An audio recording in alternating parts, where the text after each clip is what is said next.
So now, I'll take some time to talk to you about my employer, the lastminute.com London Eye. Standing at 135 metres high, this is the world's tallest cantilevered observation wheel. Cantilevered means it's supported on just one side, and this is an observation wheel as the pods are on the outside of it. This is not a Ferris wheel. My manager gets very upset when I use the F word. The Eye has 32 pods, one for each borough of Greater London. But don't be confused if you find yourself on pod 33. That's because we've removed pod 13 to reassure any superstitious guests. The Eye was designed by David Marks and Julia Barfield, and the design was originally entered into a competition that was held to find a new landmark to celebrate the millennium. And the design for the London Eye came in second place. However, British Airways liked the design so much that they offered to fund it themselves. It cost them about £75 million to build, but it made that profit back within the first 2 years of being open. Just make sure you stay seated. Thank you. The parts to assemble the Eye came from 6 different countries across Europe. All those parts were shipped up the Thames, and the Eye was assembled flat on the river before being lifted into place by the world's tallest crane just in time for the millennium. The next bridge ahead of us is the Hungerford Bridge. This is a Victorian railway bridge that connects trains to Charing Cross train station over on the left.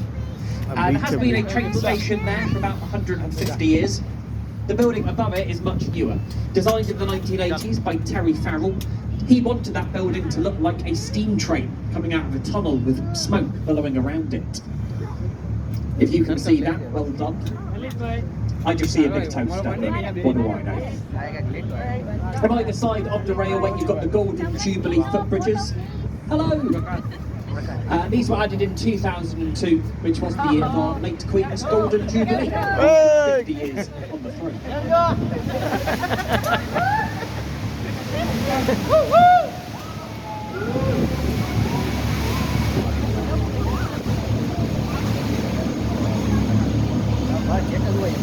Over on the left, you'll see a square-shaped building with a dark green tile roof, single flagpole in the middle. That is the world-famous Savoy Hotel. Designed by Richard Dorley-Carte to accompany his Savoy Theatre, this was London's first ever luxury hotel. Loads of famous names have stayed in there, from Charlie Chaplin and Marilyn Monroe, all the way up to Justin Bieber and Taylor Swift. The most expensive rooms at the Savoy are in the Royal Suite, and these will cost you £18,000 a night with a 3-night minimum stay. With that price, you get your own hand-stitched mattress, butler service, and your own personal therapist. So there you go. If you're spending £18,000 on a hotel room, you need a therapist. The area to our right is our South Bank. The South Bank Centre has its origins in the Festival of Britain of 1951, which was intended to be a tonic to the nation after World War II. The main building that stands from that festival is the Royal Festival Hall. Huge concert venue there. It's also where they tend to host the BAFTAs nowadays. Lots of other arts venues were later added. You've got the Queen Elizabeth Hall, the Purcell Room, the Hayward Gallery, and under those buildings we've got the UK's very first skateboard park, the Underground. Opened in the early 1970s, and since then has claimed to be the home of British skateboarding.